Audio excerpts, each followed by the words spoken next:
sommes des flèches. Et notre Seigneur Jésus est vraiment l'arc. C'est lui le guerrier. Alléluia. Amen. Alors, parce que tu es guerrier, parce que tu es une flèche et que tu t'attaches au guerrier, c'est à ce moment-là que tu auras la force, tu auras la puissance d'affronter tes ennemis. Alléluia. Amen. Donc tu peux faire tomber tous ceux qui sont devant toi lorsque tu t'appuies sur le Seigneur, lorsque le Seigneur est avec toi. Ici, mes frères et sœurs, je dis, toi qui ne connais pas le Seigneur, toi qui ne connais rien du tout, toi qui étais zéro, comme on avait vu hier, on a dit le Seigneur veut faire de toi une nouvelle chose. Toi qui ne connaissais pas Jésus, toi qui n'as pas reçu Jésus-Christ comme Seigneur et Sauveur, lorsque tu reçois Jésus, toi qui étais nul, lorsque tu reçois Jésus, toi qui étais rien, quelqu'un qu'on ne considérait pas, lorsque tu reçois Jésus dans ta vie, tu deviens fort.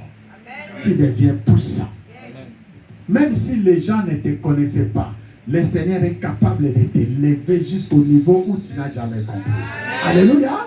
Moi je dirais c'est ce qui se passe dans ma vie. Alléluia. Parce que moi je m'appuie sur le Seigneur. Je m'appuie que sur lui et je me laisse avancer avec lui. Je dis, premier moment que tu commences à travailler avec Jésus, Jésus nous utilise comme des choses. Alléluia. Amen. Il nous utilise comme des simples choses. Et Jésus ne va pas t'utiliser comme un homme. Parce qu'un homme, l'homme est résistant. L'homme est endurant.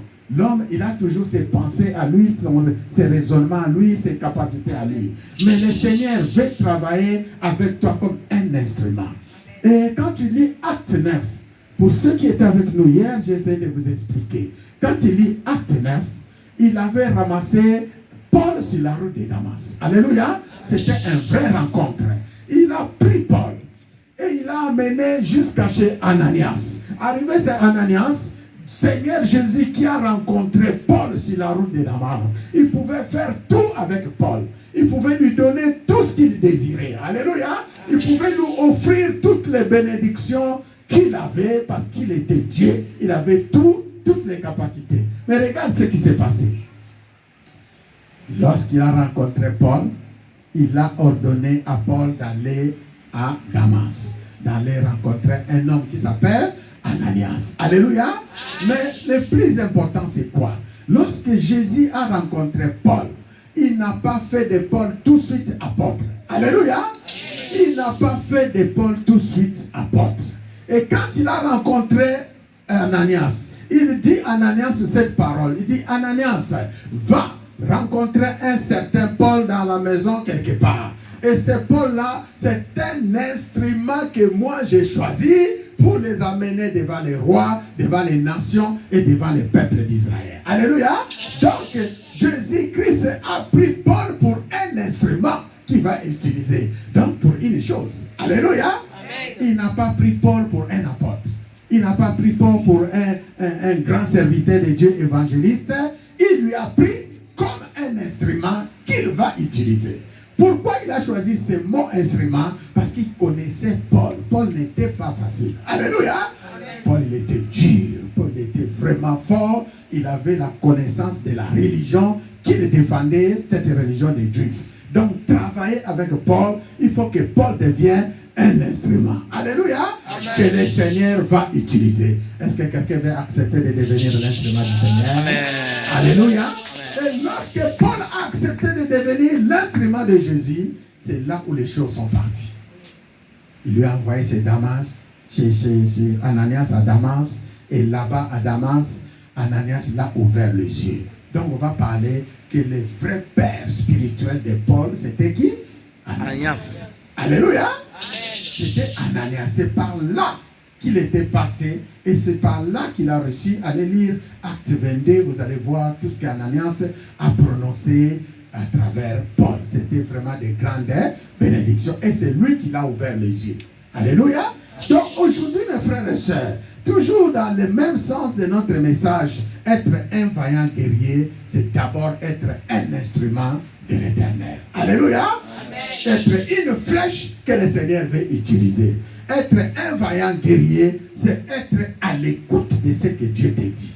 Être un vaillant guerrier, c'est être une personne à disposition de Jésus-Christ de Nazareth. Alléluia.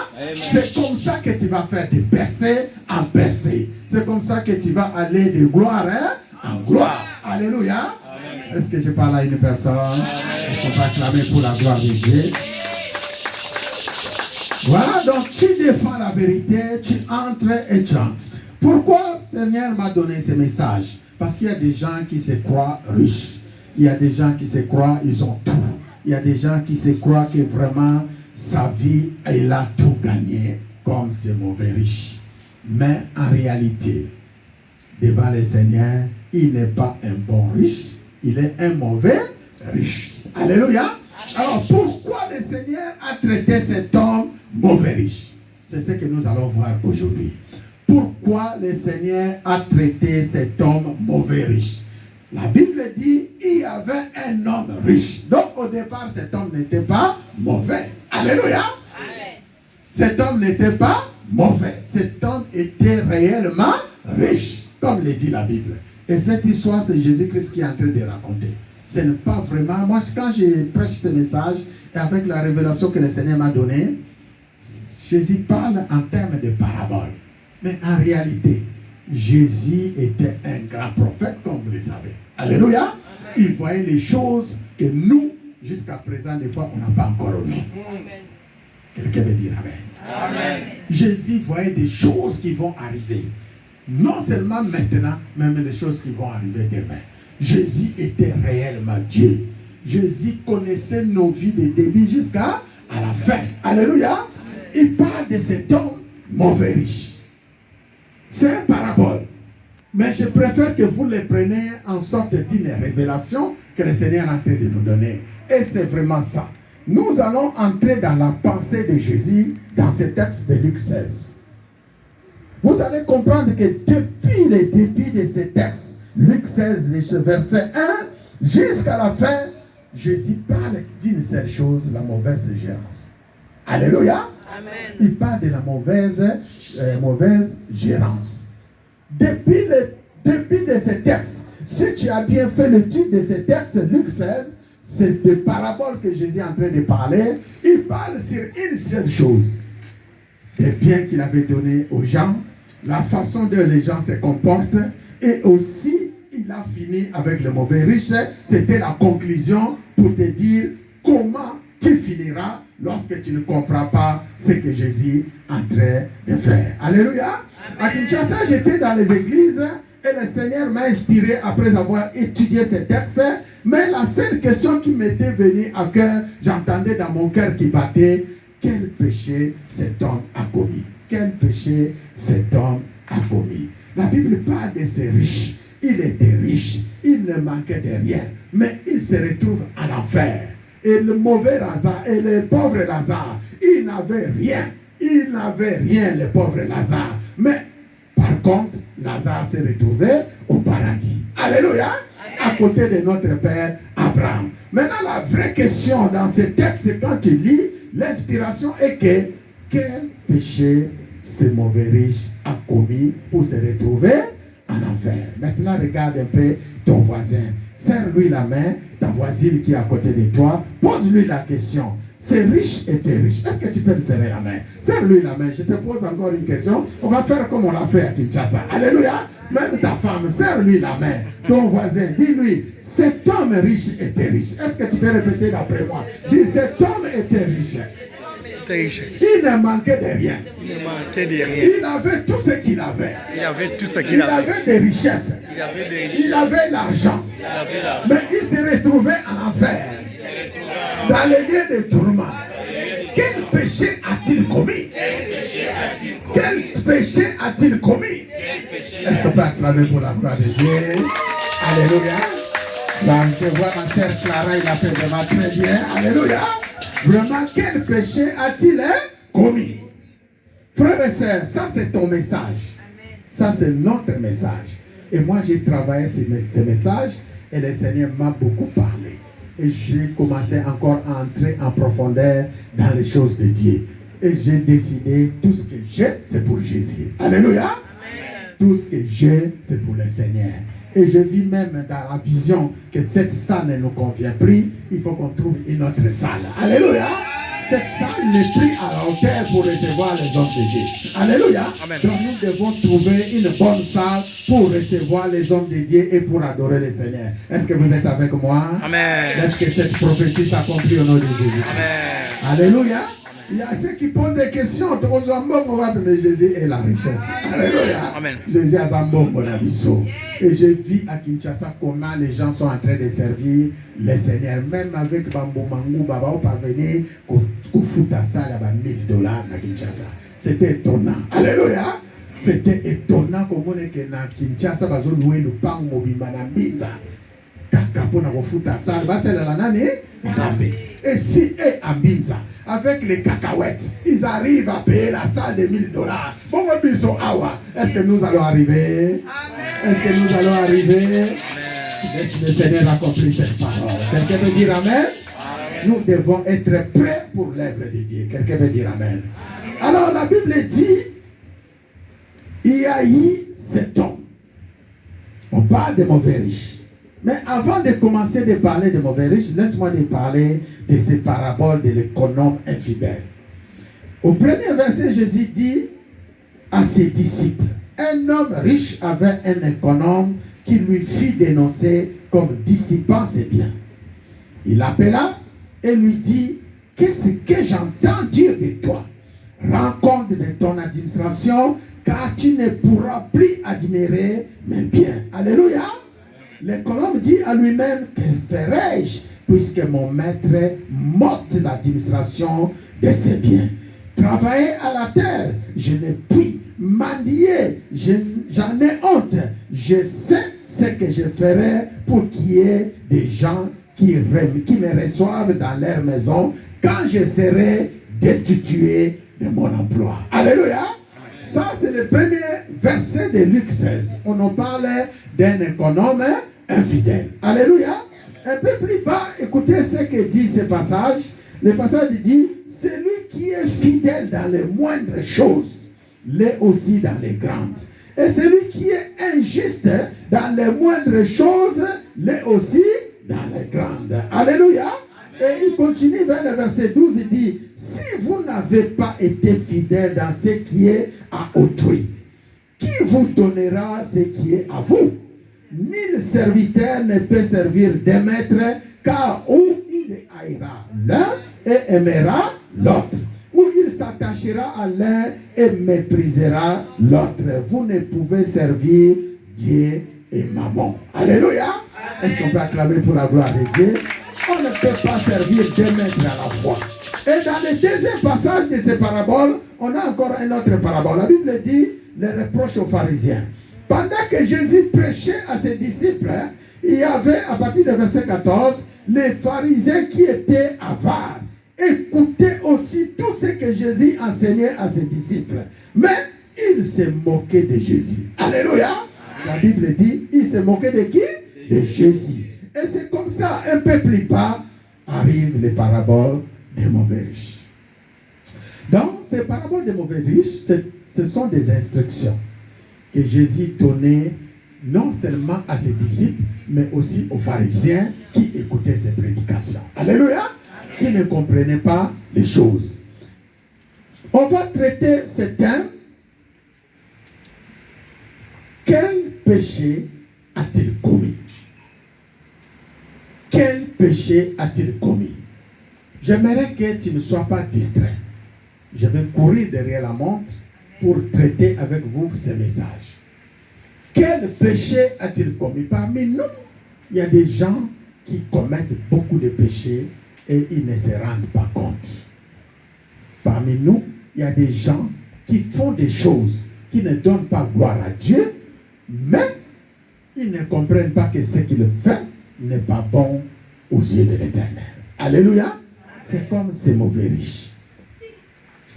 Il y avait un homme riche qui était vêtu de pourpre et de fin lin et qui chaque jour menait joyeuse et brillante vie.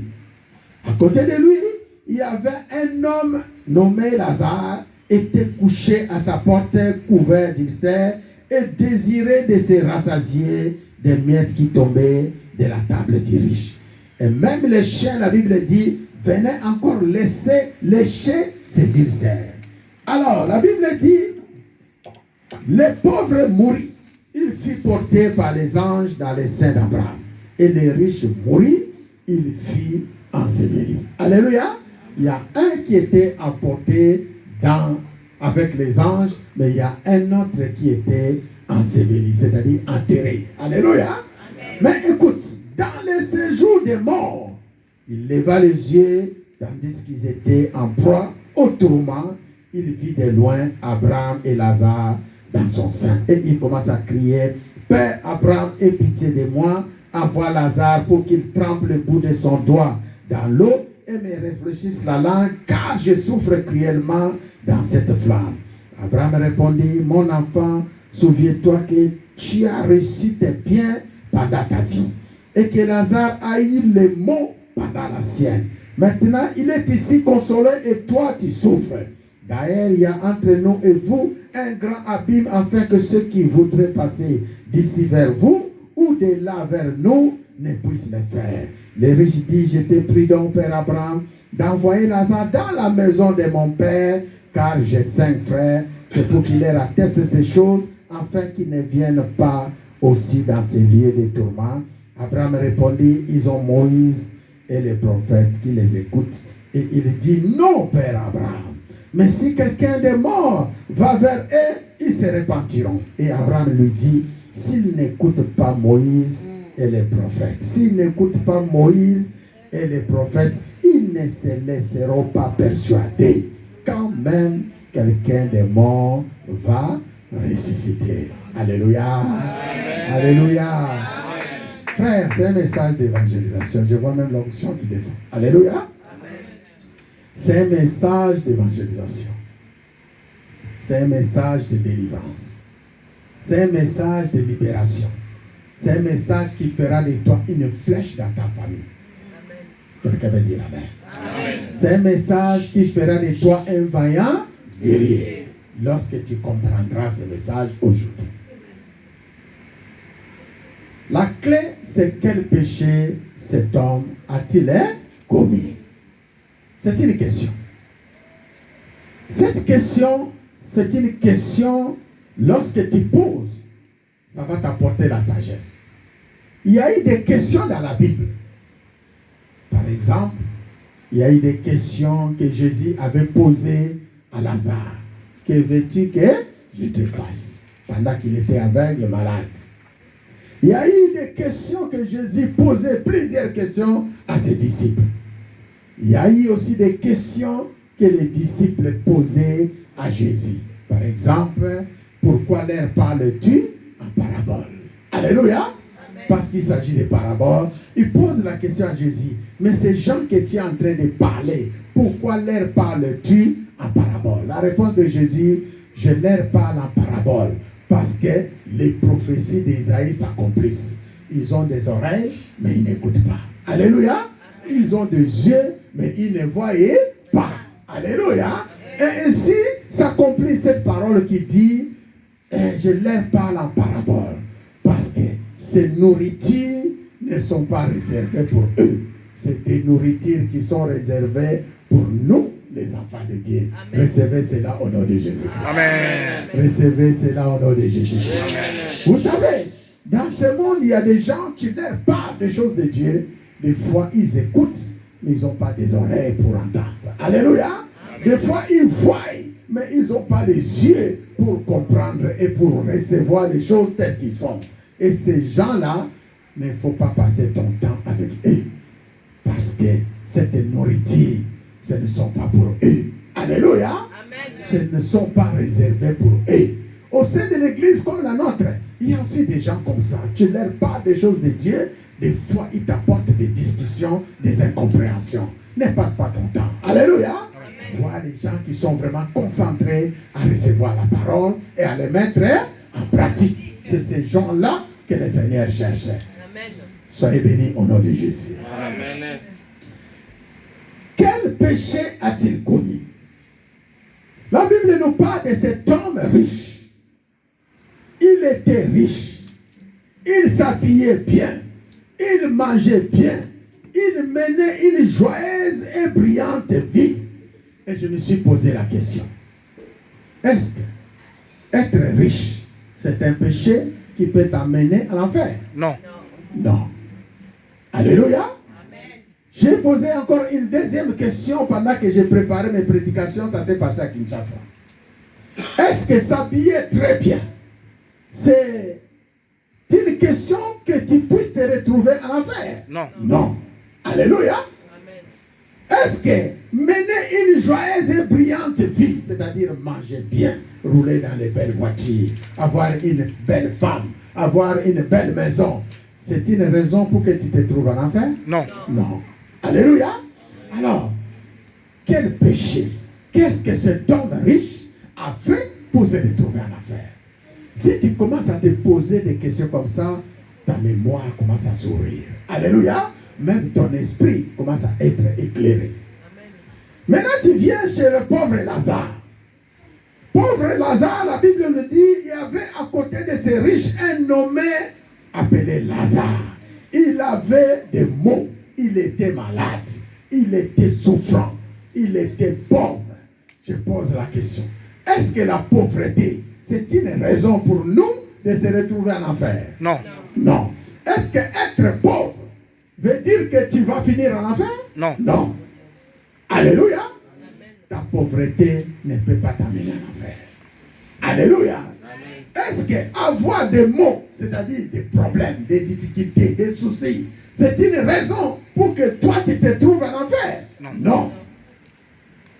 Et si je reviens du côté de Lazare, parce que Lazare n'était pas en enfer, Lazare était au paradis. Est-ce que ce sont la souffrance de Lazare qui lui a mené au paradis? Non. Non. Non. Alléluia. Amen. Lazare était malade. Toute sa vie, il a passé des moments difficiles. Est-ce que la maladie, c'était la raison pour que Lazare lui pousse à aller au paradis, à côté du Père Abraham? Non. Non. Alors, quelles sont les vraies raisons qui ont poussé Lazare à se retrouver au paradis? Alléluia. Amen. Alléluia. Amen. Est-ce que je parle à quelqu'un? Amen. Si vous commencez à répondre à ces questions, vous allez vivre mieux sur cette terre. Si vous commencez à avoir des révélations telles que celles-ci, vous n'allez pas vous pencher de vos souffrances. Vous n'allez pas faire des souffrances une malédiction pour arriver en enfer. Vous n'allez pas non plus faire de votre richesse une malédiction pour aller en enfer. Alléluia. Maintenant, on va traiter. Commençons par ces riches. Quelles sont les raisons qui lui ont poussé à aller en enfer? En lisant ces textes, je les lis, je les relis. On m'a prêché ces textes, mais je n'ai jamais eu des révélations comme celles que le Seigneur m'a inspirées. Je vous dis que le Saint-Esprit parle. Alléluia. Amen. Et aujourd'hui, il est en train de vous parler. Alors, voulez-vous connaître les raisons pour lesquelles les riches se retrouvent en enfer? Amen. Amen. Alléluia. Oui, oui. Voulez-vous connaître ces raisons? Amen. Amen. Première des raisons, pourquoi ces riches se retrouvaient en enfer? Première raison, la Bible dit, les réponses sont toujours dans les textes. Toutes les réponses, les raisons pour lesquelles les riches se retrouvaient en enfer se trouvent dans ces textes. Se trouvent même tout au long de ce Luc 16. Alléluia. Amen. À partir du verset 1, quand vous lisez bien. Parce que je vous dis que les mêmes textes, ça relie. Jésus parle de la même chose. Alléluia. Amen. Alors, première raison, c'est parce qu'il a dit non à Père Abraham. Première des raisons, nous sommes au verset 30. La Bible dit, lorsque Père Abraham lui parlait, ils ont Moïse et les prophètes qui les écoutent. Il dit non, Père Abraham, mais si quelqu'un est mort va vers eux, ils se repentiront. Première des raisons qui a amené cet homme à l'enfer, c'est dire non à Père Abraham. Alléluia. Est-ce que je parle à quelqu'un? Amen. Est-ce que dire non à Père Abraham, c'est un péché qui peut t'amener à l'enfer? Oui. Parce que dire non à Père Abraham, c'est comme si tu dis non à Dieu. À Dieu. Alléluia. Oui. Dire non à Père Abraham, c'est comme si tu dis non à Jésus-Christ de Nazareth. En plus, il est en train de lui appeler Père Abraham. Alléluia. Et les mots ou les noms Père n'est prononcé qu'à Dieu seul. Alléluia. Ce n'est qu'à Dieu que nous pouvons appeler Père. Et quand tu dis non au Père, c'est comme si tu dis non à Dieu. Alléluia. Donc vous allez comprendre que cet homme, depuis toute sa vie, il disait toujours non aux choses de Dieu. Il y avait plusieurs raisons. Peut-être parce qu'il était occupé par ses travaux, par sa richesse, comment il va gérer, comment il va faire les choses. Quand on lui parlait des choses de Dieu, il disait toujours non, je n'ai pas le temps. Quand on lui disait allons à l'église, il disait toujours non. Quand on lui disait allez faire l'œuvre de Dieu, il y a vraiment le Seigneur qui t'appelle là-bas, il disait toujours non. Et ce non-là a eu des grandes persécutions jusqu'à l'enfer. Alléluia. L'enfer où nous pouvons appeler l'enfer, ou aussi nous pouvons appeler un lieu de tourment. Là où il y a notre Père Abraham, nous pouvons l'appeler le paradis, ou nous pouvons appeler encore lieu de repos. Alléluia. Donc, considérez que là-bas, là où il y avait Abraham, c'était le paradis, le lieu de repos. Là où se retrouvait cet homme, c'était l'enfer, ou autrement nous appelons les lieux de tourment. Alléluia. Donc, cet homme a eu vraiment des raisons pour dire non. Aujourd'hui, mes frères et sœurs, au sein de l'église comme la nôtre, combien de gens qui disent non lorsqu'on lui parle des choses de Dieu? Combien de fois tu dis non? Je commence par vous, groupe de louanges. Je commence par vous, groupe d'intercession, groupe de protocole, vous qui êtes absents hier. Parce que hier, c'était le premier jour de séminaire après mon rentrée. On a vu que chacun était dans ses occupations. Alléluia. Au lieu de venir se présenter dans l'œuvre de Dieu. Et quand je vous pose la question, pourquoi vous n'étiez pas là hier? Il ne manquera pas de réponse. C'était comme cet homme.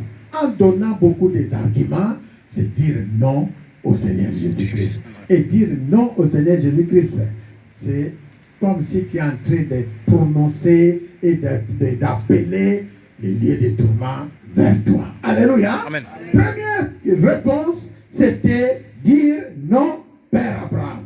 Et dire non à quelqu'un comme Père Abraham, ce n'était pas quelque chose de favorable pour toi. Alléluia. Quelqu'un peut dire Amen. Quelqu'un peut dire Amen. Et vous voulez connaître la deuxième réponse? Vous voulez connaître la deuxième réponse? Quelqu'un peut faire comme ça. Alléluia. Gloire au Seigneur. Est-ce que vous voulez connaître la deuxième réponse? Pourquoi cet homme, ce riche, qui était riche, s'est retrouvé au lieu de tourment? Et parce qu'il n'écoutait pas. Alléluia. Et quand il lit ce texte, vous allez voir que même Père Abraham est en train d'exister. Il dit, Abraham répondit. Il dit par exemple, nous sommes au verset 27. Le riche dit, je te prie donc Père Abraham, d'envoyer Lazare dans la maison de mon père, car j'ai 5 frères. C'est pour qu'il leur atteste ces choses, afin qu'ils ne viennent pas aussi dans ces lieux de tourment. Abraham répondit, ils ont Moïse et les prophètes, qu'ils fassent quoi? Qu'ils écoutent. Alléluia. Amen. Ils ont Moïse et les prophètes qui les écoutent. Alléluia. Et écoutez, même si notre Père Abraham lui parlait dans ce sens, il dit non, Père Abraham. Mais si quelqu'un des morts va vers eux, ils se repentiront. Abraham lui dit, s'ils n'écoutent pas Moïse et les prophètes, ils ne se laisseront pas persuader. Alléluia. Amen. Deuxième réponse, cet homme n'écoutait pas. Deuxième réponse, cet homme ne faisait pas quoi? N'écoutait pas. Il discutait avec Père Abraham.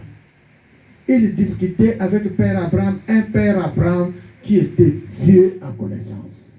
Quand il lit dans Genèse 22, si je ne me trompe pas, là-bas vous allez rencontrer que la Bible nous présente Abraham était vieux, avancé en âge. Alléluia.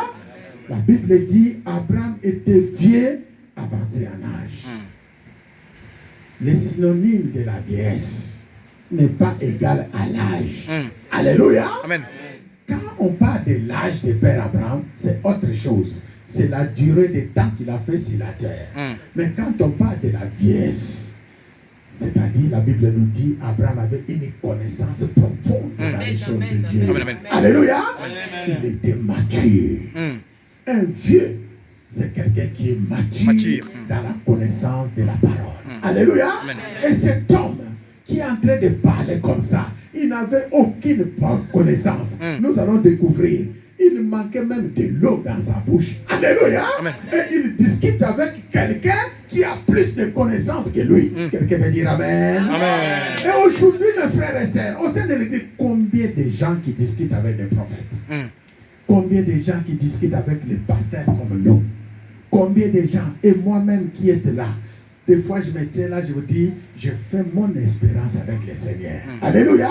Quand je regarde là où le Seigneur m'a pris, quand je regarde là où il est avec moi, et il me montre là les routes qui me restent à parcourir, je vous dis c'est une grande espérance. Amen. Alléluia. Amen. Et je m'appuie que sur Jésus-Christ et Jésus-Christ seul. Des fois, il y a des frères qui viennent ici, ils comptent le nombre de bancs, le nombre de choses. Ils disent, mais pourquoi il n'y a pas des hommes? Mais moi, je me fortifie dans le Seigneur. Amen. Alléluia. Amen. Je sais et je connais les dieux qui m'a appelé dans cette œuvre. Je dis, quand tu viens ici, ton corps, ton âme, ton esprit doit s'appuyer en Jésus-Christ de Nazareth. Alléluia. Est-ce que quelqu'un peut dire Amen? Amen. Quelqu'un peut dire Amen. Amen. Ainsi, hier, j'ai parlé, lorsque tu viens chez un homme de Dieu, tel que moi ou les autres que vous partez visiter, il faut partir avec humiliation. Alléluia. Il faut descendre jusqu'à zéro. Comme ça, tu auras ce que Dieu a réservé pour toi chez cet homme. Mais si tu vas lui montrer que tu connais, tu retourneras main vide. Alléluia. Alléluia. Et c'est ça qu'on appelle la sagesse. La sagesse veut dire, lorsque tu viens à l'invitation, par exemple, chez moi, je te donne 10 minutes. 10 minutes. C'est-à-dire les 10 minutes que tu te présentes devant un chef d'État, devant un homme de Dieu que tu connais, que tu considères, devant un serviteur de Dieu, tu lui parles que pendant 3 minutes. Et tu lui donnes les 7 minutes. Alléluia. Tu lui parles pendant combien de minutes? 3 minutes. Et tu lui donnes combien? 7 minutes. Et 7 minutes, il doit acquérir beaucoup de choses. Amen, amen. Alléluia. Sachant que derrière lui, il y a d'autres personnes qui vont encore le visiter. Et si tu as, par exemple, 10 minutes qui t'a accordé dans son bureau, tu parles pendant 7 minutes, tu recevras combien? 3 minutes. Qui a perdu? C'est toi. Alléluia. Amen. Alléluia. Amen. Et c'est ça la sagesse. Donc, écouter beaucoup, c'est recevoir beaucoup. Comme je finis toujours à parler, je dis, celui qui parle, c'est celui qui donne. Celui qui écoute, c'est celui qui reçoit. Alléluia. Amen. Quelqu'un veut dire Amen. Amen. Est-ce que vous êtes sage dans cette église? Amen. Est-ce que la sagesse de Dieu vous accompagne? Amen, amen, Alléluia. Amen, amen, Alléluia. Amen. Mais écoutez cet homme. Il n'était même pas sage. Bien qu'il était riche, il n'était pas sage. Il discutait plus que Père Abraham. Vous allez comprendre que dans ce texte, Père Abraham, il parlait peu, mais lui, il parlait beaucoup. Alléluia. Il parlait beaucoup. Il parlait vraiment beaucoup. Donc, Abraham répondit, ils ont Moïse et le prophète qui les écoutent. Cet homme n'écoutait pas. Même lorsqu'il était dans ce monde, il n'écoutait pas ses serviteurs. Il n'écoutait pas ses employés. Il faut écouter. Et manque d'écoute, c'est ce qui lui a apporté où? À l'enfer. Alléluia. Et vous voulez connaître la troisième réponse. Alléluia. Vous voulez connaître la troisième réponse. Nous sommes au verset 21. La Bible dit, verset 24. Il s'écria, Père Abraham, aie pitié de moi et envoie Lazare pour qu'il trempe le bout de son doigt dans l'eau et me rafraîchisse la langue, car je souffre cruellement dans cette flamme. Alléluia. Amen. Troisième réponse. Cet homme n'avait pas la connaissance de la parole. Alléluia. Cet homme n'avait pas la connaissance de la parole.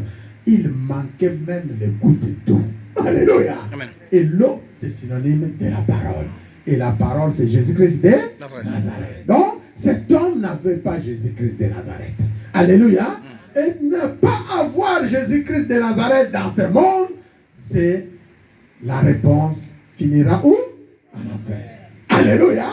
Ne pas avoir Jésus-Christ de Nazareth, tu finiras en enfer. Mes frères et sœurs, cet homme, il cria, Père Abraham, aie pitié de moi, envoie envoie Lazare pour tremper le bout de son doigt dans l'eau et me rafraîchissait la langue. Il était dans la chaudière. Il était dans la souffrance. Et moi je te dirais, cette souffrance de cet homme n'a pas commencé seulement dans le lieu de tourment, même dans le monde ici où il vivait. Alléluia. Parce qu'il n'avait pas la parole. Or, manquer la parole, c'est manquer Jésus. Et manquer Jésus, c'est avoir la souffrance. Alléluia. Il y a beaucoup de gens ici qui souffrent, mes frères et sœurs, parce qu'ils n'ont pas Jésus-Christ de Nazareth. Alléluia. C'est pourquoi je dis, tu peux avoir un beau mari, une belle dame, tu peux avoir de beaux enfants, des richesses, mais si tu n'as pas Jésus, tu as tout perdu à l'avance. Alléluia. Et si tu comprends ce message, dès maintenant que tu vas sortir ici, tu vas essayer de reconquérir toute ta famille. Ton père, ta mère, tes frères, tes enfants, comme cet homme qui demande au père Abraham d'aller parler parce qu'il a eu souci de ses 5 frères. Mais je te dirais, c'était déjà trop tard. Alléluia. C'était déjà trop tard. S'il y a un travail à faire, il faut le faire maintenant. Alléluia. Il faut le faire maintenant. Tu parles à ton mari maintenant. Tu parles à ta femme maintenant. Tu parles à tes frères maintenant. Même la réponse de Père Abraham l'a dit. Ils ont Moïse et les prophètes. Alléluia. Amen. Moïse, c'est un homme de Dieu. Il y a des hommes de Dieu qui les écoutent. Alléluia. Ils ont des prophètes. Il y a plein de prophètes qui parlent de Jésus-Christ. Les évangélistes, les apôtres, tout ce que vous voulez, les pasteurs. Il faut que vous nous écoutez. Alléluia. Si vous ne nous écoutez pas et que vous attendez quelqu'un qui vient de ces lieux-là, il sera trop tard. Dieu n'envoyera pas. Alléluia. Amen. Dieu n'envoyera pas, même si vous êtes en train de supplier Dieu des pasteurs de Joseph à l'enfer, ce serait trop tard. Alléluia. S'il y a des supplications, c'est maintenant. S'il y a des supplications, c'est maintenant. Pour ton mari, pour ta femme, pour tes enfants. Moi, des fois, je prie, je gêne pour mes enfants. Je prie, je gêne pour ma femme. Est-ce qu'il y a beaucoup qui prient, qui gênent parce que son mari ne prie pas, parce que ses enfants ne prient pas, parce que dans son entourage, il connaît quelqu'un qui n'est pas encore dans le Seigneur. Et si tu ne l'as pas gagné maintenant, demain, ce serait trop tard. Alléluia. Même nous, les pasteurs, si nous n'avons pas bien fait notre travail ici et que nous nous retrouvons de l'autre côté, ce serait trop tard. Alléluia. Est-ce que je parle à une personne? Amen. Dis avec moi, c'est mon message. Dis avec moi, c'est mon message. Alléluia. Amen. Alléluia. Amen. Et toujours dans ce cadre, on a dit que cet homme, il s'est retrouvé dans les lieux de tourment. Et pourtant, il était enterré. Il y a eu aussi cet homme, Lazare, qui était emporté par les anges. Alléluia. Amen. Alors, on va essayer de comprendre ce message. Cet homme était riche et Lazare était pauvre. Quel était l'esprit qui conduisait ces deux hommes? Alléluia. Amen. Quel était l'esprit qui conduisait ces deux hommes?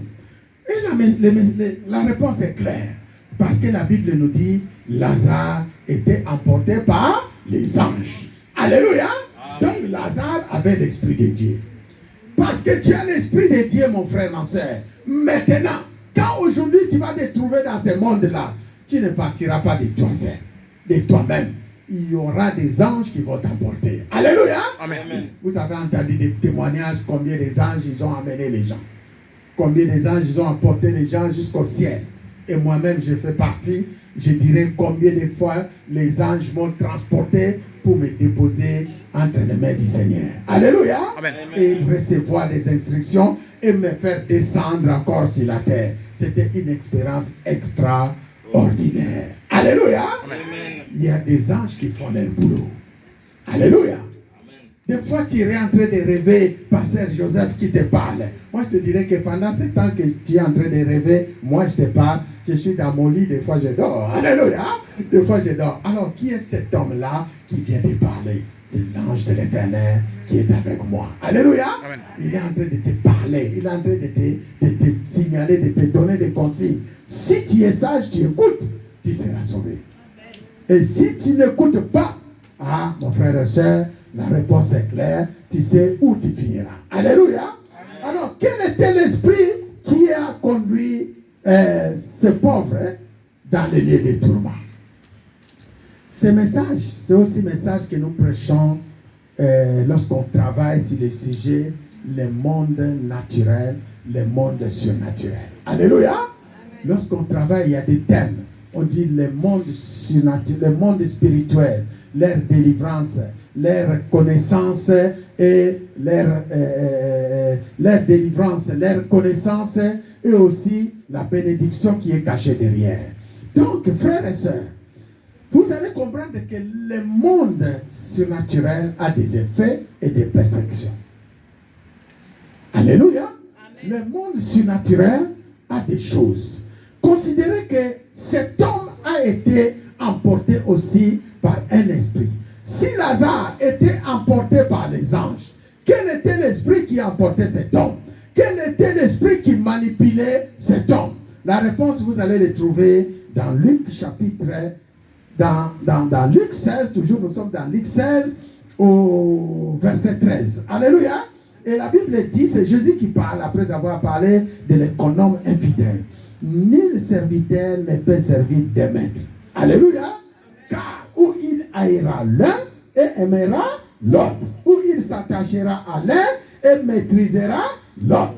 Et Jésus finit par conclure, dit, vous ne pouvez servir Dieu et maman. Alléluia. Amen. Vous ne pouvez servir Dieu et maman. Quel était l'esprit qui a conduit ces mauvais riches? Esprit maman. C'est l'esprit des mamans. Alléluia. Amen. L'esprit de l'argent. L'esprit de l'argent est entré dans la vie de cet homme, commençant à manipuler la vie de cet homme. Et c'est cet esprit-là, c'est ça qui lui a conduit dans le cimetière. Alléluia. Amen. Il fut enseveli. C'est la raison pour laquelle, frères et sœurs, il ne faut pas jouer avec le diable. Diable, c'est un malin. Alléluia. Est-ce que je parle à une personne? Amen. Diable, lorsqu'il t'envoie un esprit, sache que c'est un esprit qui va t'amener jusqu'au tombeau. Il va t'enterrer. Alléluia. Ça, c'est l'objectif principal du diable. Et la réponse, après l'analyse de tout, lorsque le mauvais riche s'est retrouvé, on va parler d'abord des riches, lorsqu'il s'est retrouvé devant Jésus-Christ de Nazareth, quelle était la conclusion? Il était un bon riche ou un mauvais riche? Un mauvais riche. Alléluia. Pourquoi Jésus lui a traité de mauvais riche? Parce qu'il a mal géré ses biens. Alléluia. Même les pauvres qui étaient à côté de lui, ils ne s'en occupaient même pas. Et je voulais vous dire encore un autre secret. Les raisons pour lesquelles cet homme s'est retrouvé en enfer. Parce qu'il a mal géré les pauvres. Amen. Alléluia. Amen. Il a mal géré les pauvres qui dormaient à côté de sa maison. Et voire même, il mangeait bien. Il parvenait même à manger, et les pauvres qui étaient là, parvenaient même à manger les miettes qui tombaient sur la table. Ça, c'est un dégât, mon frère. Alléluia. Moi, j'étais parti à Kinshasa. Vous savez ce que j'ai fait? Le Seigneur m'a dit, tous les matins, vous allez déjeuner avec tous vos ouvriers. Alléluia. Tous les matins, avant de manger, je les attendais. Dès qu'ils arrivent, il y avait des saucisses, il y avait des cafés, comme j'aimerais bien prendre les cafés le matin. On mangeait des cafés, on mangeait du melon, on mangeait tout ensemble. Hein? Comment on appelle ça, du melon? Ce fruit-là. Non, les paille-paille, oui. On mangeait du paille-paille, mais il y avait un fruit, comment ça s'appelle? Pastèque. Il y avait des pastèques qui venaient des fruits du champ. Et je les attendais. Et les autres disaient, pasteur, c'est la première fois que j'écoute les paille-paille. Il a dit, profite. Les pastèques, profite. Alléluia. Profite. Comme, en plus, et c'était des trucs bio. Et ça venait, c'est mon frère Caïs qui me l'amenait de son champ, parce qu'il avait des champs de l'agriculture vers Maluku là-bas.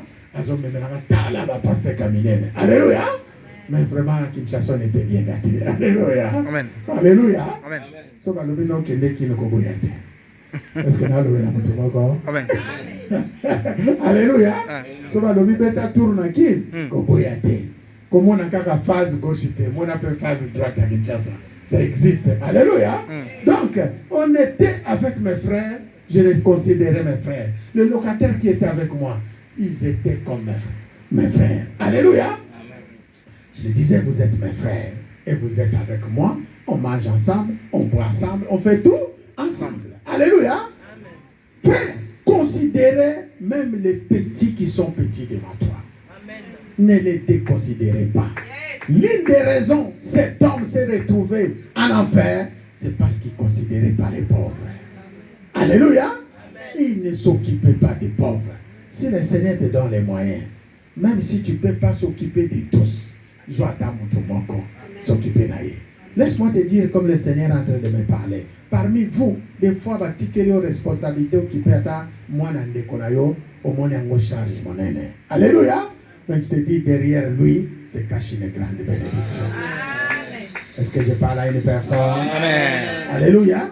Prends même un orphelin, aux anapototes, au salaka. Prends même un orphelin, foutez-la qui attend Minerva la pamba. Alléluia. Ça coûte combien? $100 par mois, des fois $200. Tu ne peux pas le faire pendant une année pour foutre la carte orphelin pendant $200 Minerva. Alléluia. Amen. Alléluia. Amen. Prends même un orphelin, prends même un veuve. J'ai entendu parler ma maman. Moi aussi je ferais ça. Parce que le Seigneur m'a fait grâce d'avoir quelques terrains pour l'église. Là-bas. Qu'est-ce qui s'est passé? Maman il dit, papa, pas au Sombelanganda kuna mikondo kuna. Chaque année, il y a un homme de Dieu qui est aux États-Unis d'Amérique. Atteint la vie don. Chaque année, tu as reçu un sac à l'os, tu as reçu un maputa, tu as reçu un savon. Chaque année. Je dis, ah bon? Alléluia. Chaque année. On m'a dit, ils ont l'association, basée le numéro de téléphone. Balele kinga nazalaki na debono bazo lukanga oza wapi ya kozwa biloko na yo ake kuna ke kozwa oya biloko. Je me dis, cet homme est vraiment béni, n'est-ce pas? Amen. Toutes les mamans veuves au bazana secteur à Mikondo chaque année bazanaka losote bazanaka mongwate. Alléluia. Bazanaka losote bazanaka mongwate. Donc il a compris ce passage, il doit s'occuper des pauvres. Alléluia. Et laisse-moi vous dire, les pauvres, les veuves à Kinshasa souffrent beaucoup. Laisse-moi vous dire cela. Les orphelins souffrent beaucoup à Kinshasa. Que le Seigneur nous bénisse. Amen. Que le Seigneur nous bénisse. Amen. Amen, amen. Nous sommes arrivés à la fin, il est 18h. On va prier maintenant. Je pense que tu as écouté le message. Nous sommes au 2e jour de notre programme et dernier jour que nous clôturons notre thème. Je veux que le Seigneur fasse de vous des vaillants guerriers. Je veux que le Seigneur fasse de vous une flèche pour aller conquérir devant les rois, les nations et les peuples. Est-ce qu'on peut prier dans ce sens-là? Prie pour que le Seigneur t'utilise. Comme j'ai toujours dit, prie pour que le Seigneur fasse de toi quelqu'un d'utile. Sois utile dans les choses de Dieu. Prie pour que le Seigneur fasse de toi un bon riche et non un mauvais riche. Prie pour que le Seigneur te touche et te révèle encore des choses. Lorsque on se tient encore debout, lorsque tu te tiens debout devant ta famille, devant tes enfants, que tu sois armé de la parole de vérité, que tu sois armé d'une flèche vivante, une percée que tu dois faire. Commencez dans ta famille, commencez dans ta maison, commencez pour les autres. Seigneur, je te bénis. Seigneur, je te loue. Je te bénis parce que tu es Dieu. Je te bénis parce que tu es fort et tu es puissant. Merci Seigneur pour cette grâce exceptionnelle. Et nous allons lire un texte que nous allons manger les Saints. La Bible dit, l'heure étant venue, il s'est mis à table et les apôtres avec lui. Il leur dit, je désirais vivement manger cette Pâque avec vous avant de souffrir.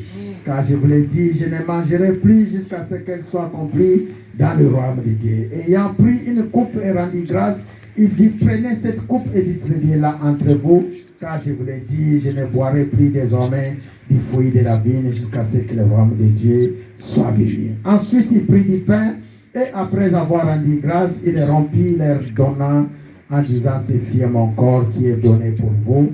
faites ceci en mémoire de moi. Il prit de même la coupe après le souper et leur donna en disant, cette coupe est la nouvelle alliance à mon sang qui est répandue pour vous. Cette coupe est la nouvelle alliance à mon sang qui est répandue pour vous. Tu vas faire une prière de purification. Réconcilie-toi avec ton Seigneur et nous allons manger le Saint-Saint et après nous allons rentrer dans nos demeures. Prie, demande pardon si tu as péché, demande pardon.